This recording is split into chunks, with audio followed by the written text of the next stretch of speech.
आज लेक्चर में हम लोग मेथड देख रहे थे, मेथड ऑफ प्लेन टेबल। ठीक, तो इसमें पहला मेथड हम लोगों ने देखा था रेडिएशन। ठीक है, रेडिएशन में क्या करते हैं, केवल एक इंस्ट्रूमेंट सेटअप पर आप क्या कर सकते हैं, सारे जो पोजीशन है, जितने भी पॉइंट है उनकी पोजीशन आप फाइंड कर सकते हैं। ठीक है, कैसे कर रहे थे, आप बीच में प्लेन टेबल को सेट कर रहे थे। ठीक, और आपके चारों तरफ यानी बाउंड्री पर क्या थे, पॉइंट थे। मान लीजिए ये पॉइंट थे। इन पॉइंट को आप पेपर पर कैसे उतार लेते, केवल एक ही पोजीशन से उतार लेते। प्लेन टेबल को उठा के कहीं ले जाना नहीं पड़ रहा था, लाना नहीं पड़ रहा था, केवल एक इंस्ट्रूमेंट सेटअप से ही आप सारे जो पॉइंट थे उनकी पोजीशन को फाइंड कर ले रहे थे पेपर के ऊपर। ठीक, कैसे कर ले रहे थे, रेडिएशन की वजह से। ठीक है, ये था रेडिएशन मेथड। ये रेडिएशन मेथड देख चुके थे। इसमें क्या करना पड़ रहा था, आपको डिस्टेंस भी मेजर करनी पड़ रही थी और वो भी करना पड़ रहा था, साइटिंग भी करनी पड़ रही थी। ठीक है, तो आप रेडिएशन से इसको प्लॉट कर सकते हैं। तो ये था रेडिएशन मेथड। फिर आपने दूसरा मेथड देखा था इंटरसेक्शन मेथड। इंटरसेक्शन मेथड में क्या हो रहा था, मान लीजिए अगर कोई दुविधा आ जा रही थी या कोई बाधा आ जा रही थी, ठीक है, सर्वे कार्य में, या फिर इनएक्सेसिबल जो पॉइंट हो जा रहे थे, जिन पॉइंट पे आप पहुंच नहीं पा रहे थे, यानी डिस्टेंस मेजर करने के लिए उन पॉइंट पे आप पहुंच नहीं पा रहे थे, उसके लिए आप इंटरसेक्शन मेथड यूज करते हैं। ठीक, इंटरसेक्शन मेथड में क्या कर रहे थे, मान लीजिए आपकी ये रिवर है, ये बता चुका हूँ, तीनों मेथड पहले बताए जाते हैं। ठीक है, ये रिवर है, रिवर के उस साइड कोई पॉइंट है ए और बी। ठीक है, और आपको प्लेन टेबल सर्वे करना है। ठीक, तो मान लीजिए ये यहाँ पे कोई इंस्ट्रूमेंट है, यहाँ पे प्लेन टेबल, इस साइड से आपको इन दोनों पॉइंट की स्थिति उतारनी है। ठीक, तो आप डिस्टेंस तो मेजर कर नहीं सकते। ठीक, तो आप क्या कर रहे थे, इंटरसेक्शन मेथड का यूज कर रहे थे। ठीक, इंटरसेक्शन मेथड में क्या कर रहे थे, पहले ए पर सेटअप किया इंस्ट्रूमेंट को, फिर ए को साइड किया, फिर इसी तरह से बी को साइड किया। ठीक, फिर इंस्ट्रूमेंट को उठा के कहाँ पे ले गए, बी पे ले गए। बी मतलब यहाँ पे पकड़ स्टेशन, यहाँ पे ले आए। फिर सेम प्रोसेस किया, ये दो लाइनें तो पहले से बनी हुई है, लाइनें तो पहले से बनी हुई है पेपर के ऊपर, ये वाली और ये वाली। आपने क्या किया, आपने फिर इसको साइड किया और इसको साइड किया।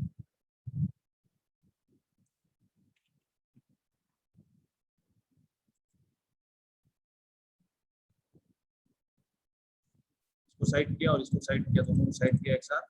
तो इंटरसेक्शन पॉइंट के कारण आपको इन दोनों पॉइंट की स्थिति पता चल जाती है। ठीक है, जहाँ पे ये दोनों लाइनें एक दूसरे को काट रही थी, वहां पे आपको इस ए स्टेशन बी और क्यू की स्थिति पता चल जाती है पेपर के ऊपर। ठीक, यहाँ पे आपने कोई डिस्टेंस मेजर नहीं की, इसको कह रहे थे इंटरसेक्शन मेथड। ये देखा था डिटेल में हम लोग। ठीक है, उसके बाद आपके पास था ट्रैवर्सिंग। ट्रैवर्सिंग मेथड था, ट्रैवर्सिंग में क्या कर रहे थे, मान लीजिए आपके पास स्टेशन है, फिर से बताया जा रहा है, ट्रैवर्सिंग फिर से बता दें। मान लीजिए आपके पास कोई पॉइंट, ट्रैवर्सिंग का नाम सुने होंगे आप लोग।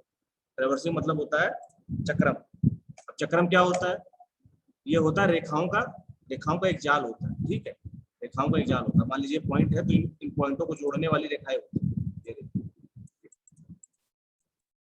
अब इन रेखाओं की स्थिति और दूरी आप जब फाइंड करते हैं तो इसको कहते हैं चक्रम। ठीक, तो जब आप चेन सर्वे कर रहे थे, तो चेन सर्वे तो चक्रम के सिद्धांत पर काम करता नहीं है। क्यों, क्योंकि वहां पे आप स्थिति तो फाइंड कर नहीं सकते रेखा की। ठीक, लेकिन जब आप कंपास सर्वे कर रहे थे तो उसमें आप ट्रैवर्सिंग कर रहे थे, यही वाली ट्रैवर्सिंग कर रहे थे। उसमें आप क्या कर रहे थे, इन रेखाओं की स्थिति ज्ञात कर रहे थे और दूरी ज्ञात कर रहे थे। स्थिति कैसे ज्ञात कर रहे थे, बियरिंग नोट करके। ठीक है, बियरिंग नोट करके स्थिति ज्ञात कर रहे थे, फोर बियरिंग और बैक बियरिंग नोट करके आप इसकी स्थिति ज्ञात कर रहे थे, यानी दिशा ज्ञात कर रहे थे। और इसकी दूरी कैसे निकाल रहे थे, कंपास सर्वे में चेन की मदद से आप इसकी डिस्टेंस मेजर करते। तो ये कैसा चक्रम था, ये था कंपास, ये था कंपास ट्रैवर्स। इसी तरह से आपके पास प्लेन टेबल ट्रैवर्स भी होता है। ठीक, तो प्लेन टेबल ट्रैवर्स में क्या करते हैं,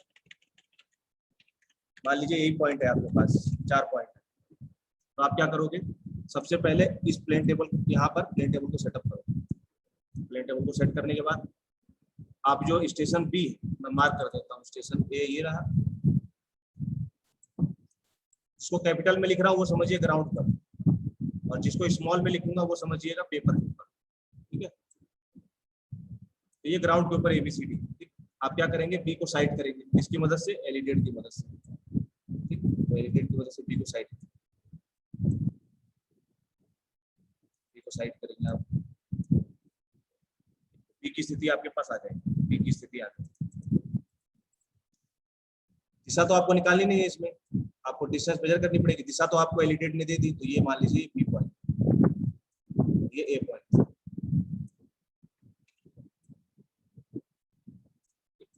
ए पॉइंट, फिर आप क्या करेंगे, प्लेन टेबल को लेके आएंगे बी के ऊपर और यहाँ पे सेटअप करेंगे,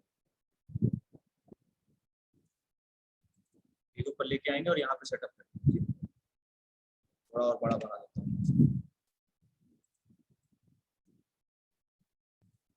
यहाँ पे लेके आएंगे, सेटअप करेंगे। पहले इसका ओरिएंटेशन करना पड़ेगा। ओरिएंटेशन करने का मतलब ये जो रेखा इसके ऊपर आपने खींची थी वो इसके पैरेलल हो जानी चाहिए। इसके ऊपर, इसके पैरेलल, ये जो पहले स्टेशन पर थी उसी के पैरेलल हो जाना चाहिए।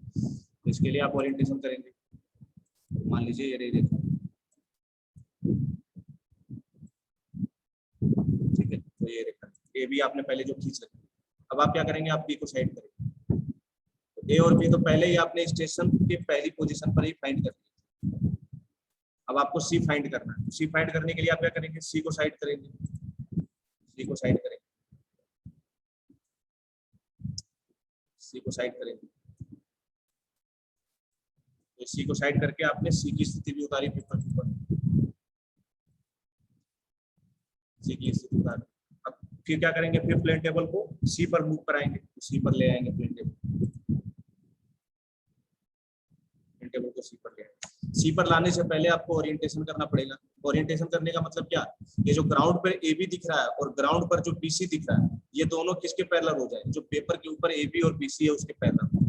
ठीक, तो कैसी हो जानी चाहिए रेखा, रेखा ऐसी हो जानी चाहिए, ये ए बी ऐसी है और बीसी ऐसी, ये ऐसी बनी। फिर क्या करेंगे आप, तो ए बी सी आपके पास आ गया। फिर आपको डी की स्थिति उतारनी है, तो डी को साइड करेंगे। मान लीजिए आपने डी को साइड किया,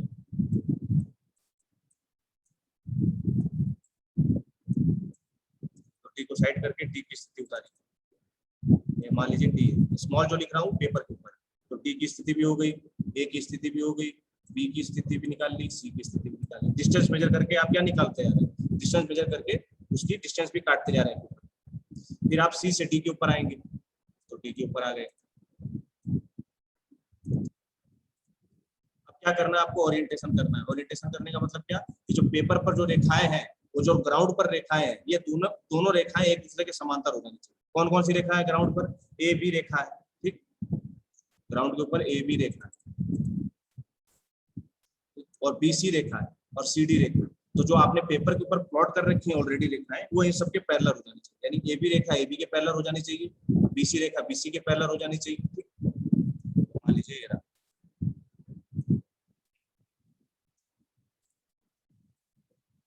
बना देता हूँ सारी रेखा जो पहले से प्लॉट है इसके ऊपर।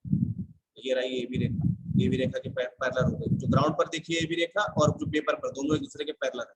इसी तरह से बीसी रेखा भी पैरेलल होनी चाहिए, बीसी रेखा भी पैरेलल हो जाएगी। ठीक, इसी तरह से आपके पास सीबी रेखा भी पैरेलल होनी चाहिए, सीबी रेखा भी पैरेलल हो जाएगी।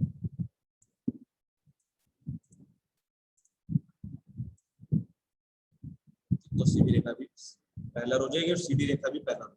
अब आपको क्या करना है, ए की स्थिति निकालनी है। ठीक है, आपने ए की स्थिति अभी तक निकाली नहीं, ए की स्थिति निकालनी। ए की स्थिति निकालने के लिए आप क्या करेंगे, रेड को डी पे रखेंगे और ए को साइड करेंगे, साइड करेंगे।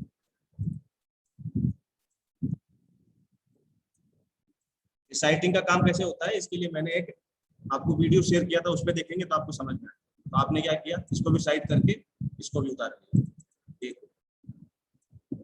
तो ए हो गया, बी हो गया, सी हो गया और डी हो गया। तो ए बी सी डी आपने क्या किया, पेपर के ऊपर बना लिया। तो ये लास्ट स्टेशन पे आपने क्या किया, ये जो आपका सर्वे था इसका पूरा क्षेत्रफल यानी पूरा जो मैप था वो तैयार कर लिया। ये रहा चक्र, ए बी सी डी आपने पेपर पे बना लिया और ये ग्राउंड पर था आपके पास। ठीक, तो इसको कहते हैं ट्रैवर्सल। ना आपने इसमें कंपास से कोई एंगल मेजर किया।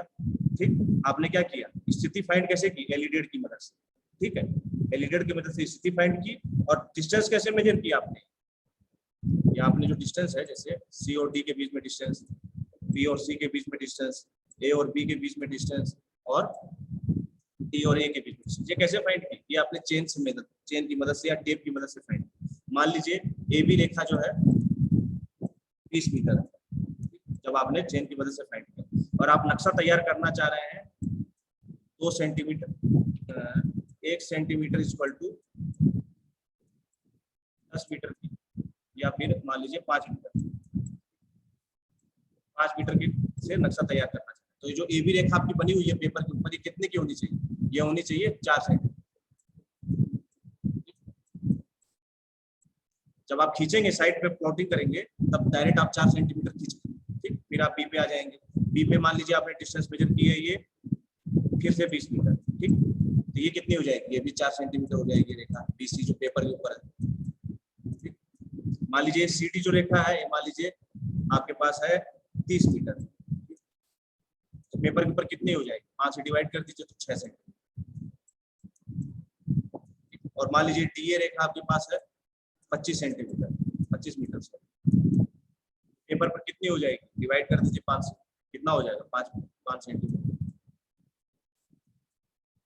ये क्या किया आपने, ये आपने प्लॉटिंग और ऑब्जर्वेशन दोनों एक साथ कर लिया, और मैं फील्ड में ही नक्शा तैयार हो गया।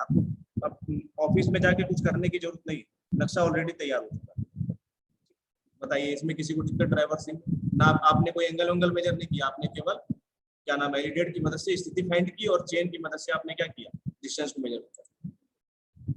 तो बताइए किसी को इसमें समस्या। तो अगला मेथड आपके पास क्या, ट्रैवर्सिंग के बाद आपके पास है रिसेक्शन मेथड, ठीक है। रिसेक्शन में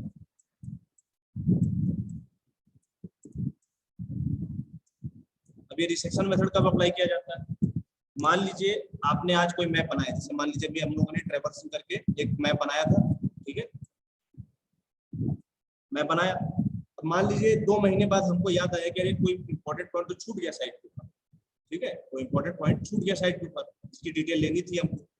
तो अब हम क्या करेंगे, फील्ड में जाएंगे, फील्ड में जाएंगे। अब फील्ड पर तो रेंजिंग नोड लगा नहीं हुआ है, ना ए लगा हुआ, ना बी लगा हुआ, ना सी लगा हुआ, ना डी लगा हुआ।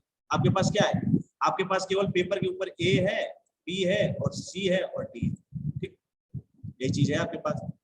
अब तो जैसे पहले नक्शा बना रखा था आपने, ये नक्शा मान लीजिए बना रखा है ए बी, अभी जो मैंने ट्रैवर्सिंग से बनाया था मान लीजिए वही चीज बनी थी, आज बनाई आपने। 2 महीने बाद आपको पता चला कि इस पे कोई इंपॉर्टेंट पॉइंट था जो छूट गया है, ठीक है। तब आप क्या करेंगे, आप फील्ड में आएंगे इसको लेके प्लेन टेबल। लेकिन ड्राइंग शीट में तो आपके पास क्या है, एबीसीडी है, लेकिन ग्राउंड पर तो एबीसीडी दिख नहीं रहा है। क्यों, क्योंकि रेंजिंग रोड आपने जब लगाया था तब लगाया था, 2 महीने पहले लगाया था।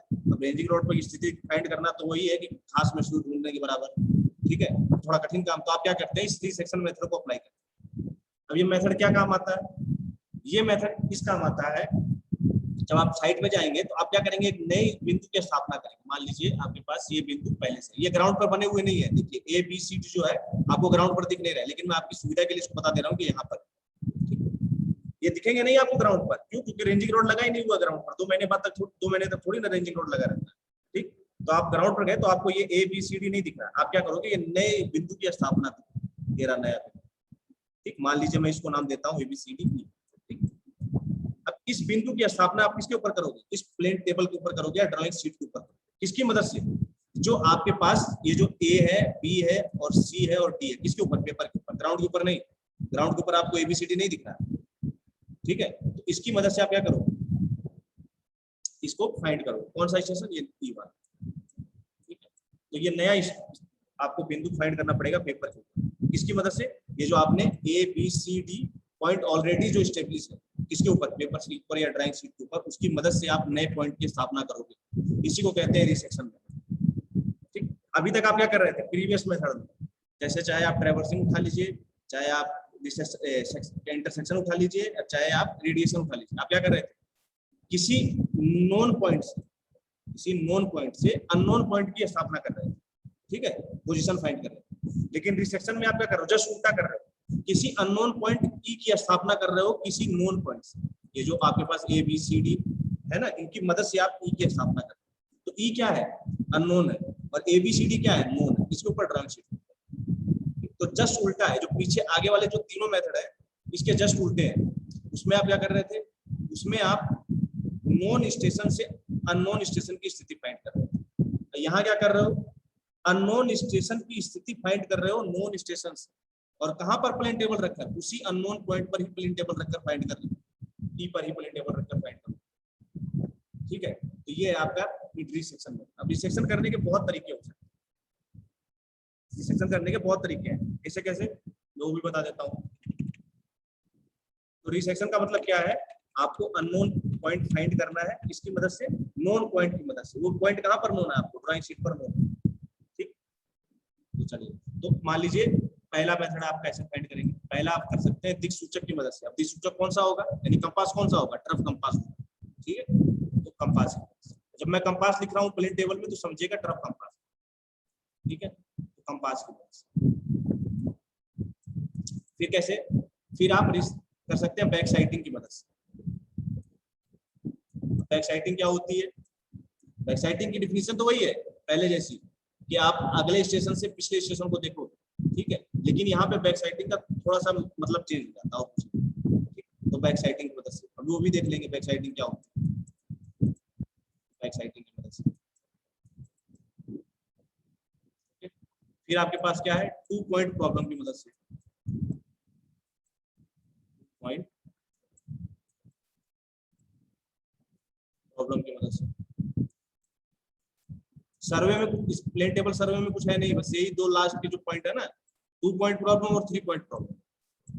ठीक, यही सबसे कठिन पोर्शन है इसका, और कुछ नहीं। थ्योरी है ये भी, लेकिन कठिन पोर्शन थोड़ा समझने में कठिनाई होती है। ठीक, फिर है आपके पास 3 पॉइंट प्रॉब्लम।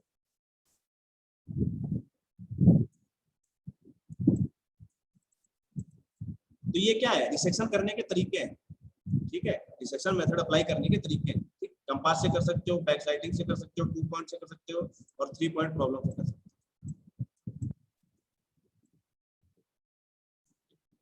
ये आपके इसके मेथड है, ये रिसेक्शन के मेथड। रिसेक्शन में क्या होता है, आप अननोन पॉइंट की स्थिति फाइंड करते हो, उसी के ऊपर प्लेन टेबल रखकर नोन पॉइंट की मदद से। अब नोन पॉइंट कहां पर है, आपको पेपर के ऊपर। ठीक,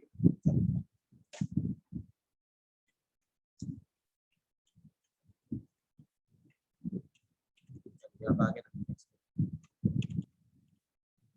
मान लीजिए, अब आपको मान लीजिए ए और बी, पहले कंपास की मदद से देखते हैं। कंपास की मदद से रिसेक्शन मेथड देखते हैं कंपास की मदद से। ये तो आसान है रिसेक्शन, तो कंपास वाला तो आसान है, कुछ करना नहीं। कंपास की मदद से देखते हैं। तो मान लीजिए आपके पास कोई ड्राइंग शीट है, ये ड्राइंग शीट है आपके पास। ठीक, इस ड्राइंग शीट में कोई बिंदु है ए और बी, ये आपको पहले से नोन है। ठीक, तो इसकी इनके बीच की दूरी भी नोन होगी, यानी ये रेखा आपको नोन है, ए और बी।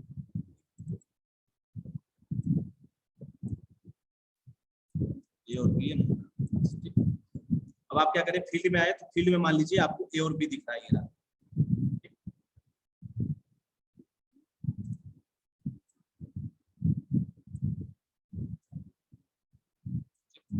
तो आपको ए और बी की स्थिति तो फाइंड है, लेकिन आपको अगर कार्य बढ़ाना है आगे, कोई अलग अलग दूसरा पॉइंट लेना है, तो आप क्या करोगे, मान लीजिए आपको सी की स्थिति निकालनी है, ये कोई सी पॉइंट। तो ये जो ए बी कैपिटल में दिख रहा है, ये आपको ग्राउंड के ऊपर है। इसकी स्थिति आपको पहले से प्लेन टेबल के ऊपर पता है, ये प्लेन टेबल पे नहीं, ड्राइंग शीट के ऊपर पहले से पता है। और आपको किसकी स्थिति निकालनी है, सी की स्थिति निकालनी है। ठीक, और क्या करना है, और प्लेन टेबल को सी पर सेट करके ही निकालनी है, ये भी ध्यान रखिएगा। और किसकी मदद से, जो आपके पास दो नोन पॉइंट है, ए और बी, जो नोन पॉइंट है, इसकी मदद से। ठीक है, इसकी मदद से आपको सी की स्थिति निकालनी है प्लेन टेबल के ऊपर, और कहाँ रख के, प्लेन टेबल को सी पर ही रखकर। ठीक है, अब इससे पहले क्या कर रहे थे, जब आप नया स्टेशन को फाइंड कर रहे थे, तो आप उसी पॉइंट पर स्टेशन को नहीं रख रहे थे, प्लेन टेबल को नहीं रख रहे थे, किसी दूसरे पॉइंट पर, यानी किसी नोन पॉइंट पर प्लेन टेबल को रख रहे थे, और उसकी मदद से अननोन पॉइंट को फाइंड कर रहे थे। अब क्या कर रहे हैं, अभी सी नोन अननोन है हमारे पास, और इसी के ऊपर प्लेन टेबल रखेंगे, और इसी की स्थिति फाइंड करेंगे। इसकी मदद से, ये जो 2 पॉइंट आपको नोन है पहले से, ए और बी। बताइए, इसकी डिफिनीशन समझने में किसी को दिक्कत?